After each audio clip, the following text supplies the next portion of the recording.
very good.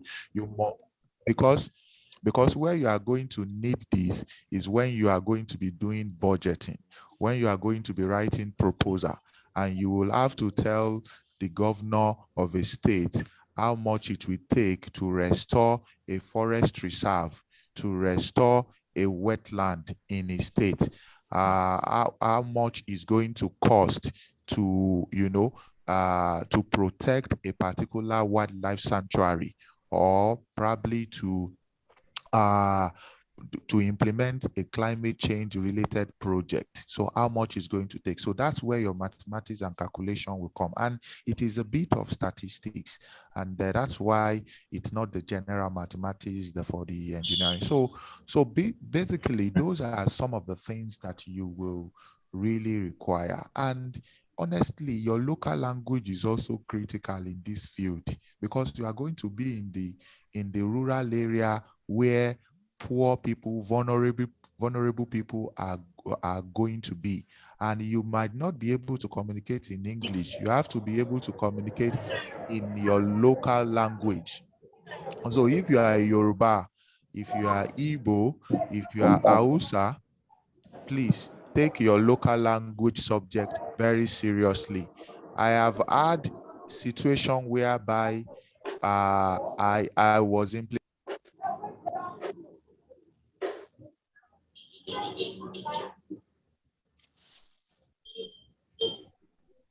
The host muted me. I don't know. There's someone having Okay, an extra mic somewhere. Dr. Kadri is back on the call. I think, sir, maybe you help us mute for now. I'm not also able to trace where that background is coming from. Okay, thank you, sir. I'm back. Oh, okay, so welcome, sir. We're having a little challenge with the connection. I've been trying to join back. Okay, thank you, sir. Okay, help us mute for now. So, Mr. Solomon, let's continue, sir. I think the background is gone. Yes. So in terms of the local language, I've had instances whereby I have to implement a project in the Anausa community in the north, and we have to pay an interpreter who will be able to communicate with the local people over there.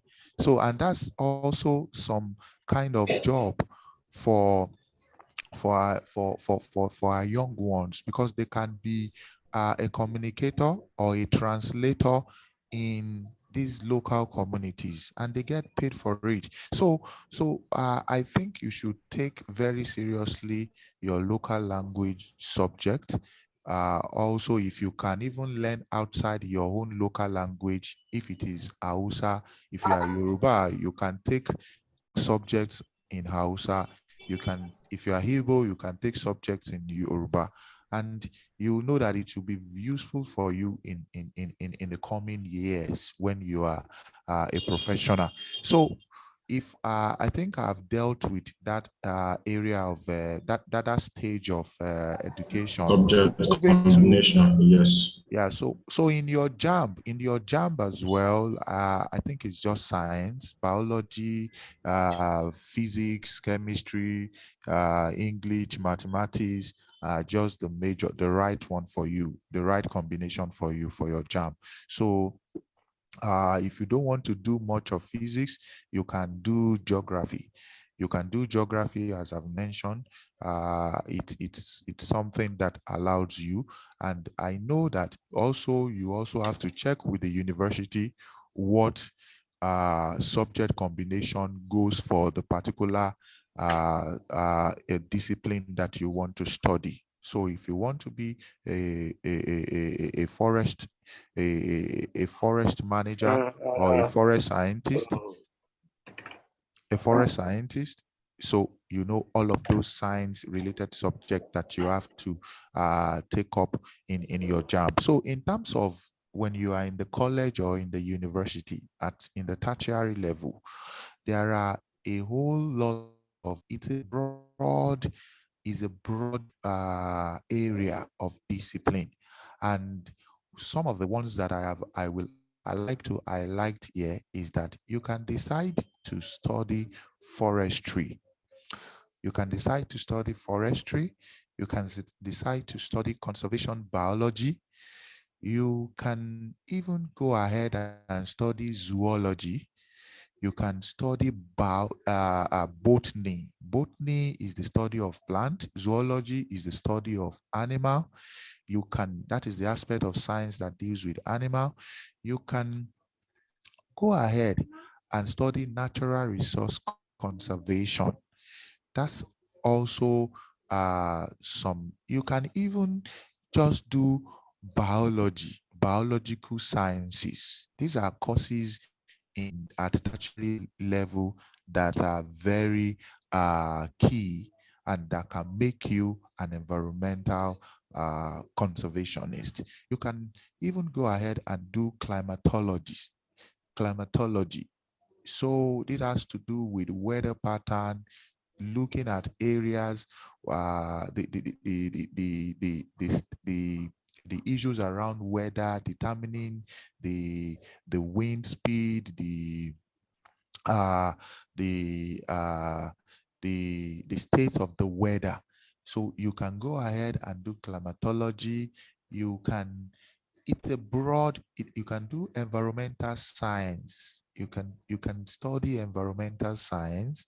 You can study environmental biology. Some university has it as environmental biology. Some even have it, all of these names, all of these areas that I'm calling, some have it as their postgraduate level in terms of their master's degree. So, but for the undergraduate courses, you can go ahead, do biology, zoology, botany, forestry, climatology, and Environmental conservation. environmental conservation biology. Those are the right courses to really take up in being an environmental conservationist.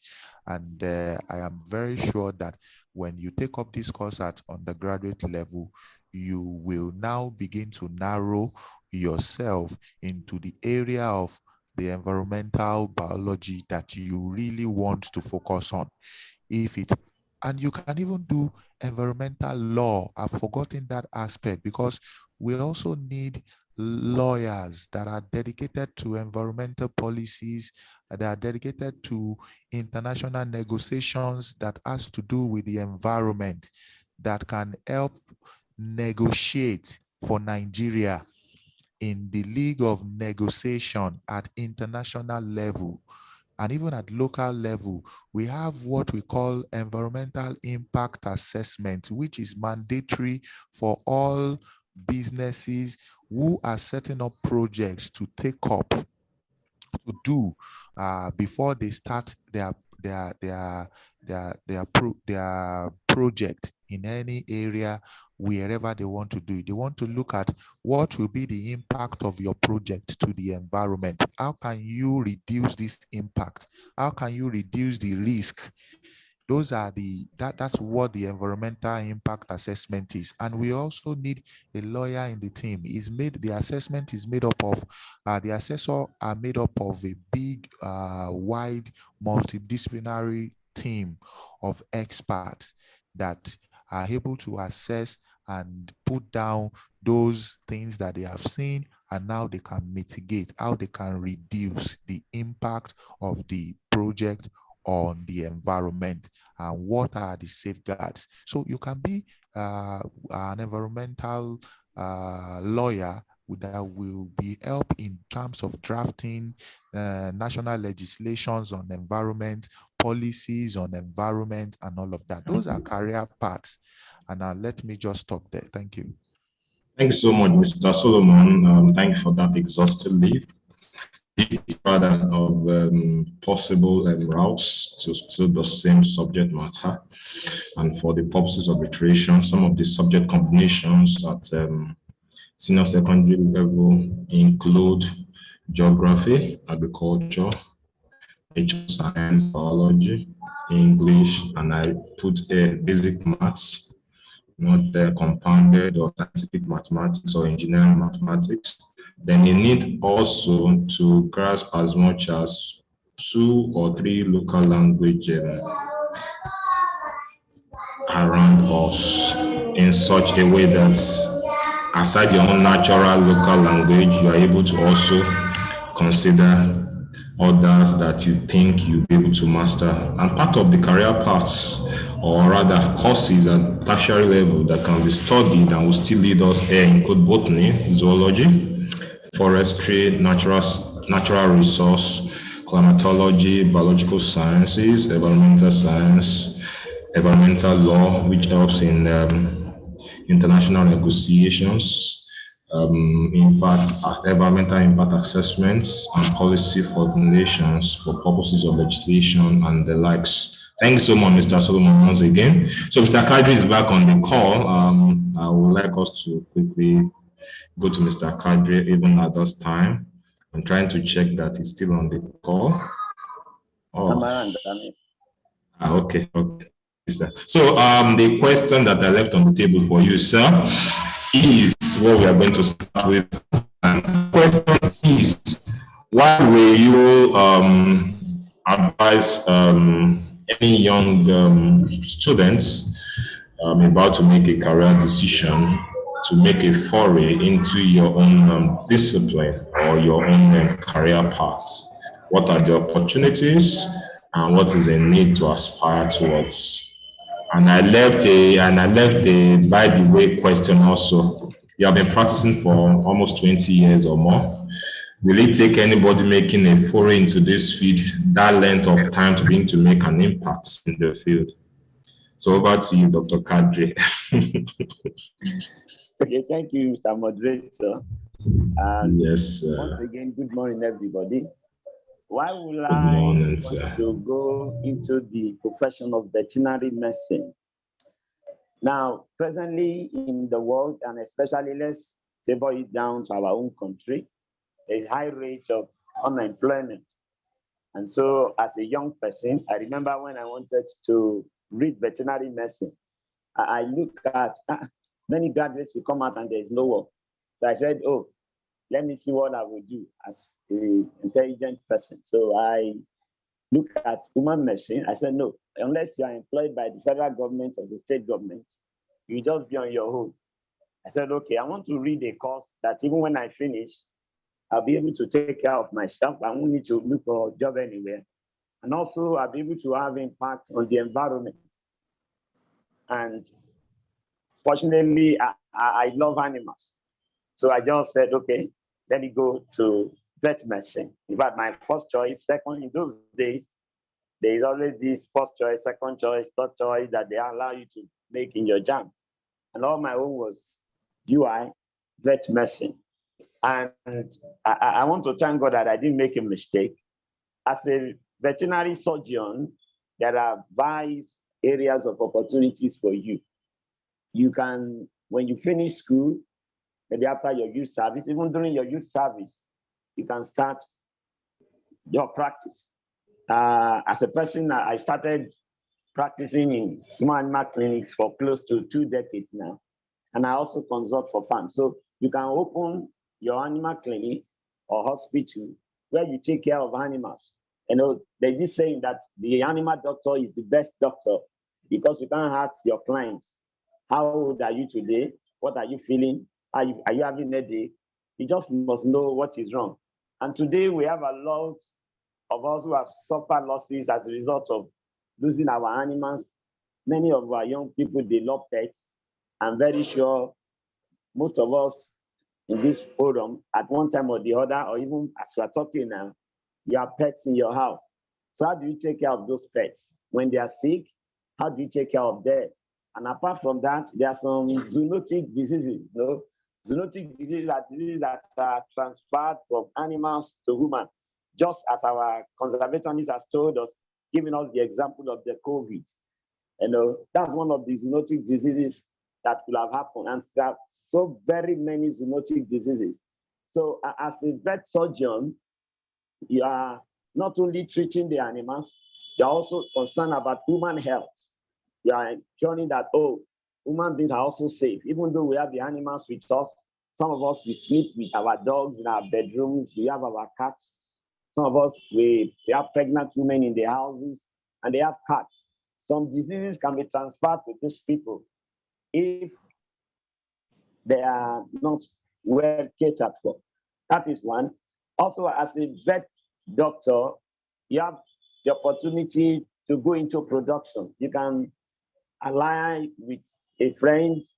You can go into animal production and have your poultry farms. You can have your pig farms. You can have a cattle ranch. You know, today in the country now. Hello, are you hearing me? Yes, sir. We can. Yes, sir. We can hear you very clearly. Okay. Like today now in the country, we're having this problem of Fulani, S-men, all these clashes. Now, as a vet, as a surgeon, you can decide to have your own cattle ranch where you raise your cattle in conjunction with help with some animal scientists, and you treat them and you produce them. So there will not be any clashes. And then we will have a situation where we have the cattle eating our plants and everybody is fighting. And just as our conservationist also told us, we have parks. There are animals in those parks. I know of the Lekki Conservation Foundation, the park. I have a colleague there who is also a vet now, who takes care of some of the animals there when they are sick. So as a vet, you can also go into animal production and you produce your animal yourself and you sell and you make money and you are happy. You can be involved in consultation. You're an animal doctor. You're the one to tell maybe the farmers, oh, this animal is sick. This is the type of treatment you need to do. This is what and what you need to give to the animal, whether as a pet or in the farm. So you can be involved in consultation for farms, for people, for organizations, for government. And if you feel like you want to go into academics, you are free to. You can go into lecturing. You can specialize in any of the fields. Veterinary medicine is a wide field, is a broad field. So you can do many things. You can decide to say, oh, I want to go into research. I want to go into research institute. I want to see what is wrong. How do we prevent infection? So you can be involved in organizations where they produce vaccines, you know, both for humans and both for animals. Or today now in the world, and especially let me zero it to Nigeria, we are still battling with tuberculosis. But unfortunately, many of us doesn't know that tuberculosis is gotten not only when people start coughing, no, it's actually through meat, through injection, through injecting this meat, contaminated meat. You know, when the meat is infected, let's say with mycobacterium, you know, which are an organism that causes tuberculosis, and people go to the market and they just buy the meat and they just cook it. On many occasions, maybe it's not well cooked, and they just eat it. And that's how tuberculosis develops. So as a vet, you can be involved in meat inspection so that all the meat they are eating, they'll be wholesome for consumption. People will not be eating what will bring problem or difficulty to them, and you'll be able to stop the spread of some invention. Just as I told us earlier, as a vet, you are one of the major key factors in the prevention of zoonotic diseases. Like, as we know, tuberculosis is one of the diseases that is still rampaging many communities in our country. And as a vet,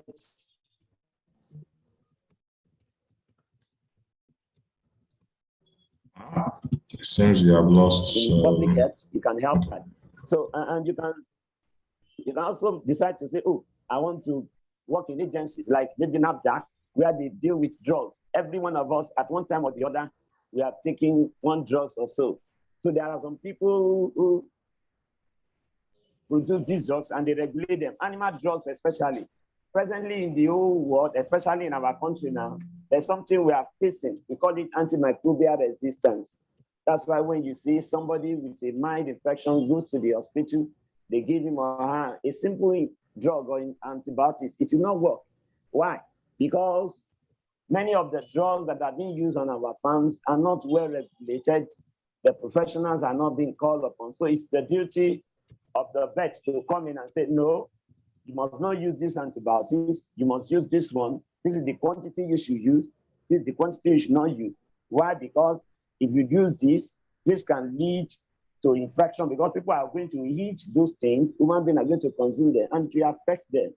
So as a vet, you have a wide range of things. In fact, you are very, very, very important in the community. That's why the veterinary surgeon is part of the public health team. Okay, Dr. Kadiri, I would like you to round it up there because our time is quite ticking out and there are still some other important questions I would like us to address. Thank you so much. Let me allow you to take a little sip of water while I come back to you. Let me quickly run to Dr. Adeola this time. Ma, I would like you to also begin to run. We are ticking out on time. What possible subject combinations will be encouraged for the senior secondary school level?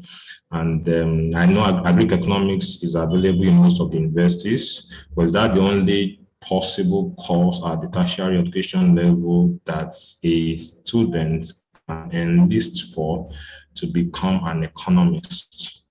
We are looking at different potential areas that you earlier explained to us, ma. Please, I would like you to run briefly. Okay, thank you very much again. So to become an agricultural economist, you need to study agricultural economics at the university. In most universities, you will find it as a course as agricultural economics. And in some universities in Nigeria, you will find it as agricultural economics and extension, or maybe and farm management. There are also courses that can lead you to become an ag economist. But first of all, at JAMB level, you need your basic 5 credits at O level. JAMB will say not more than 2 sittings. But let me encourage you to say that you should hit the ground running. Make sure that your SSCE results are excellent at the first sitting. So you're going to need mathematics and English for almost all courses in the university, particularly University of Ibadan. Now, additional subjects for JAMB will be chemistry, biology or agricultural science, mathematics or physics. And you know why? You will need these courses because if you're going to apply the principles of economics to all the other sectors in the area of agriculture, you need to understand what is happening there. So you're going to need to study general agriculture, soil science, crop protection, and environmental biology as some of the subjects. So the courses that you will need chemistry, biology or agricultural science, mathematics or physics. It means that you need to be a science student. And if I understand what is happening at the secondary school level quite well, it's usually a blend of science and social science courses. So if you have the option, you need to also take up economics as a subject.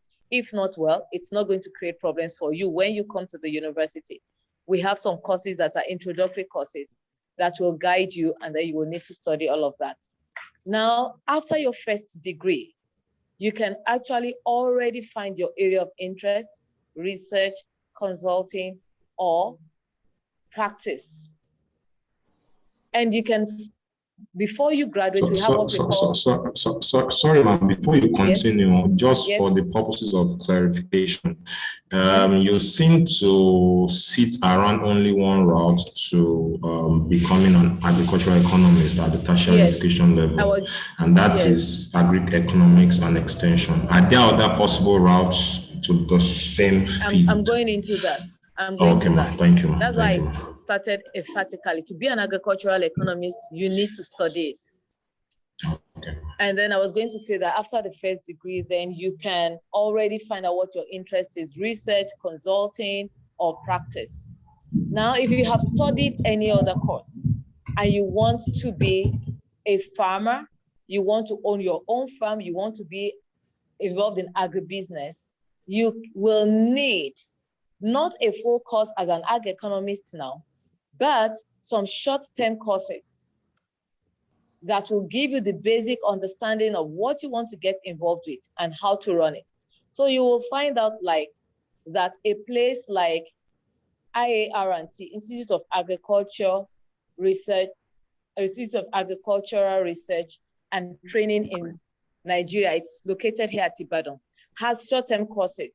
So that if you want to be involved in poultry production, processing and marketing, you will need to take some of these short-term courses so that you understand the production process, the management process before you get involved in it as a business. Well, there are a number of people who have started agribusiness enterprises and are now making a success of it, but they will tell you that they actually lost a lot when they started. Why? Because they didn't have the requisite information or knowledge. So if you want to practice, maybe you want to be involved in farm management, you want to have a small agribusiness of your own, you don't necessarily have to be at the university to study agriculture. But if you want to be an agricultural economist, you must go through the university. Now, there are polytechnics that have general courses like agribusiness management and other related courses. One can also start at the polytechnic, but it means that when you are done at the polytechnic in Nigeria, we don't have agricultural economics as the course. We have agribusiness management and some other sectors of agricultural courses like aquaculture and fisheries management. Now, when you are done with that, if you want to be a full ag economist, you still now need to come to the university. So at the University of Ibadan, if you have an HND already in agribusiness management or related courses, you can come to the University of Ibadan as a direct entry student and start from 200 level, but we will also exclude you at 400 level from practical year, because already we believe that at the Polytechnic, you would have done a lot of practicals. So the Polytechnic is more focused on the practical aspect, but they don't have agricultural economics as a course. The university has AgEcons, and we have practical courses that you start from 200 level, maybe 3 months, 300 level, another 3 or 6 months. Your 400 level is full-time practicals. And you have practicals on the field. You also have what we call internships. We second you to organizations, to farms, where you learn additional field experience, and then you come back in 500 level as a full-time student, and then you finish. Now, after that, if you want to already start practicing, for example, your small vegetable plot, the garden behind your house, or you want to use sacks, or you want to use some small, we call them bench vegetables, you can already start planting, you can already start selling, you can already start making money, you can already start doing feasibility reports as an undergraduate student. You prepare feasibility reports for colleagues or friends who want to be involved, and you make money from it. From your practical experience, you can already start training other people. Now, if you want to continue, for example, in the finance sector, you can build your career by writing professional exams, ACCA, ICANN. At the master's level, we have a course that is called financial management. You can also come in for your master's.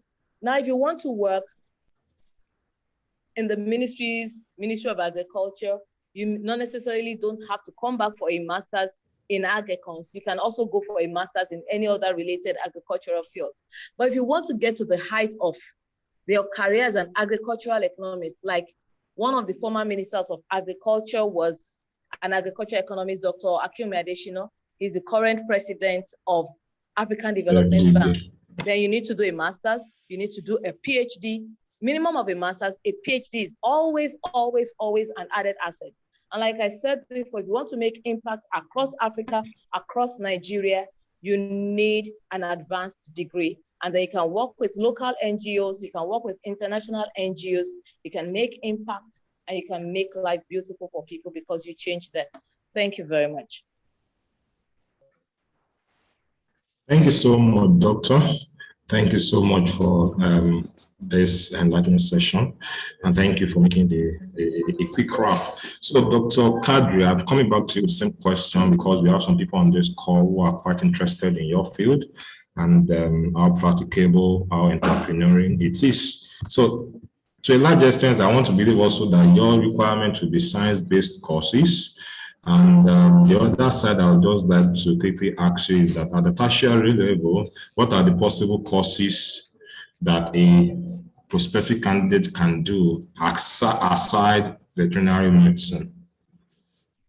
Okay, thank you very much, sir. Once again, I want to thank everybody.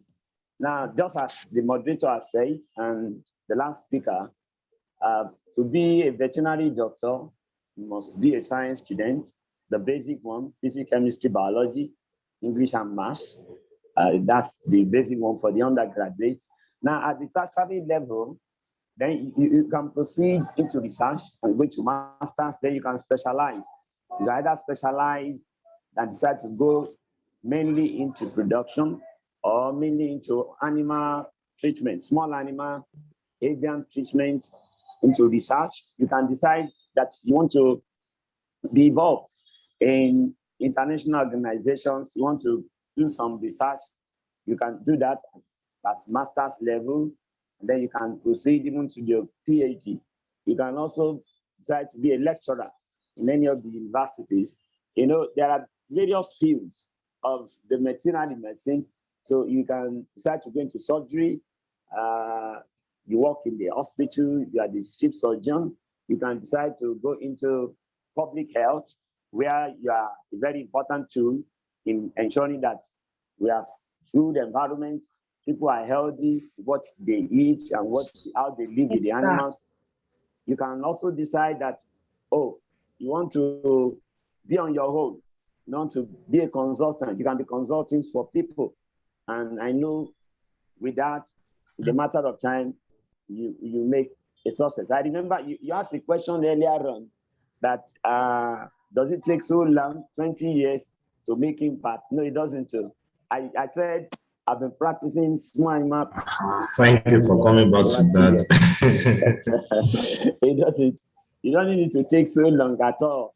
The basic thing, just as I said, once you finish from school and you have made up your mind what you want to go, either you want to go into practice, you want to be treating animals, or you want to go into production, you want to produce, or you want to go into drugs, producing veterinary drugs or selling veterinary drugs, animal drugs, or you want to go into consultations, or you want to go into research, or you want to decide that, I want to join the government as a civil servant, you want to be involved in meat inspection.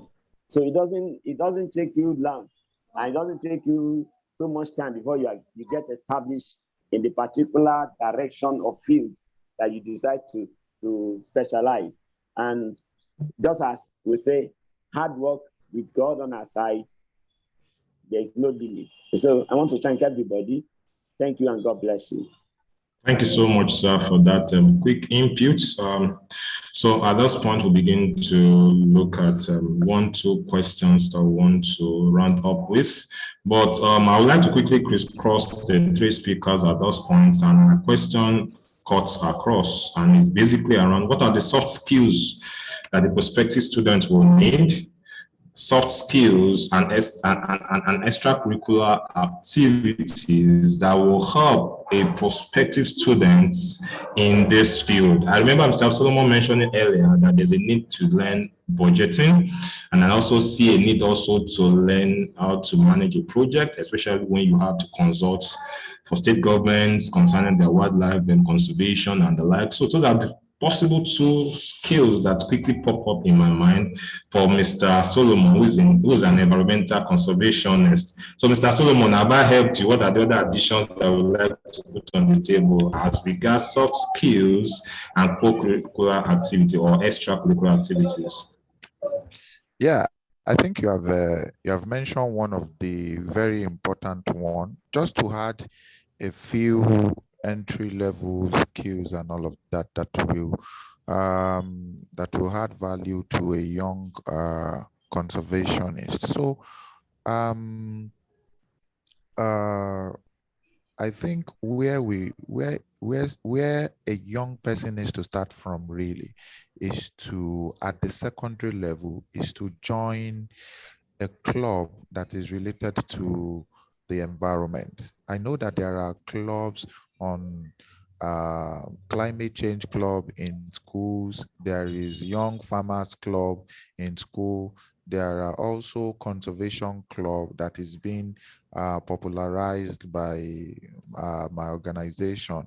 So I think that is the first entry point for young ones that are still in secondary school to be able to learn about what this club entails and how they can contribute their quota to be able to impact on in the society, especially as environment is concerned. Also, communication skill is very key. These are skills that will help a conservationist to be able to drive points around making the point around why the environment is being degraded and what can be done about it. So students can start writing articles, environmental articles on the state of their environment. They can start writing articles and publish it on social media. Publish it on, they shouldn't use social media for just watching whatever they watch nowadays. They should write things that will contribute to the body of knowledge, how they have seen it in their own way. Uh, how they have seen the environment in their own way, how they have seen the climate change crisis, the climate crisis, the biodiversity crisis, how they have seen it, how it has, affected them, how flooding has made them not to be able to go to school at some point, how uh, uh, food costs have increased as a result of drought, how insecurity, farmer herders crisis, kidnapping happening in the farm, how it has affected the increase in the prices of food. The ag economists mentioned some of these things. So students can start writing articles about this, and they can start doing some research. They also need to have some research skill. Go online and research. Environment is a broader area of discipline. So they need to also go and have that research skill to be able to find out about problems and also to be able to find out about solution. The other thing is that student needs to volunteer. They need to volunteer in organizations that are already doing this. So I started with volunteering. I volunteered with NCF in 2009, and that is how, in 2008. And that's how I started growing to have interest in what NCF does, and I became a full staff. So student needs to volunteer in organizations that are related to the professions that they are interested in. So in terms of volunteering, they shouldn't really look at money. Money is nothing. Money is just something that will come after you have been able to earn it. And you need the knowledge, the skills, you need to develop the skill and the knowledge to be able to earn money. So money shouldn't be the first thing for students now, or for young ones, or for people who are just finishing university. They need to see volunteering as a skill. In fact, as a skill that will propel their career to the next level. And I am very sure that there will be a lot of value in that volunteering. There are organizations that want volunteers, and they put up adverts. Some don't even put up adverts. They just you walk into this organization and you put in your letter that you want to volunteer. Many organizations needs volunteer that they will not pay them.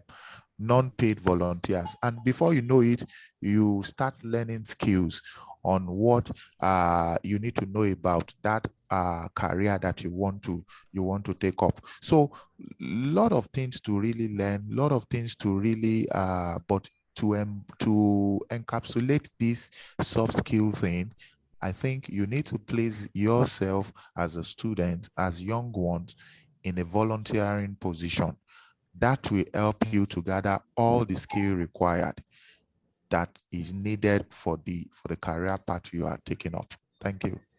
Thank you so much, Mr. Solomon, and I'm appreciative of the fact that you have dealt extensively on what most of our other speakers will say.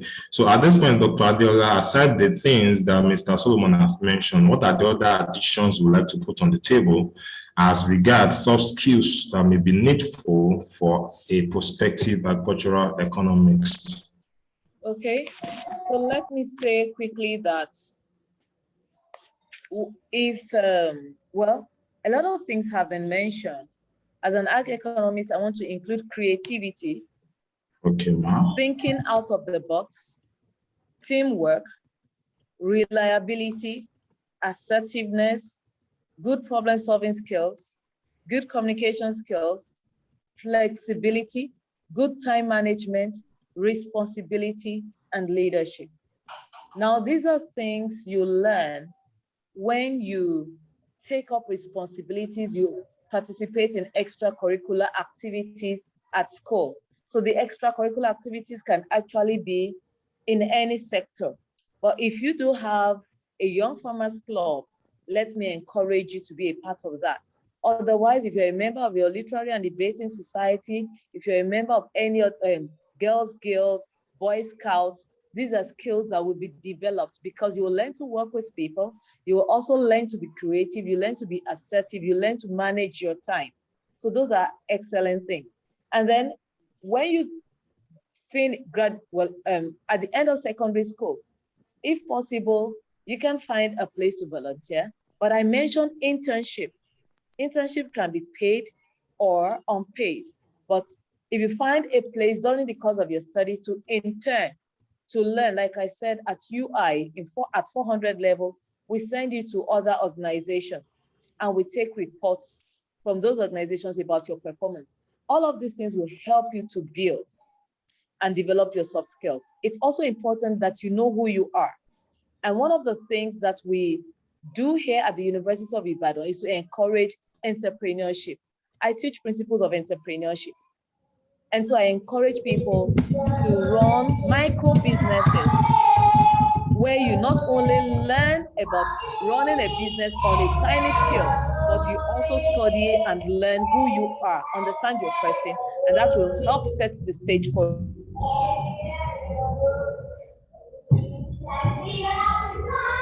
Sorry, did you hear me all through? Yes. You just broke some seconds ago, less than 10 seconds ago. Okay. So thank you so much, man, at this point. Dr.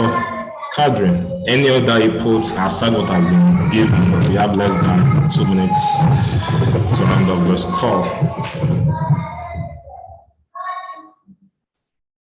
Dr. Kadiri, are you there, sir? Moderator, can you hear me? Yes, we can now. Okay. Because of that, they said that can help somebody.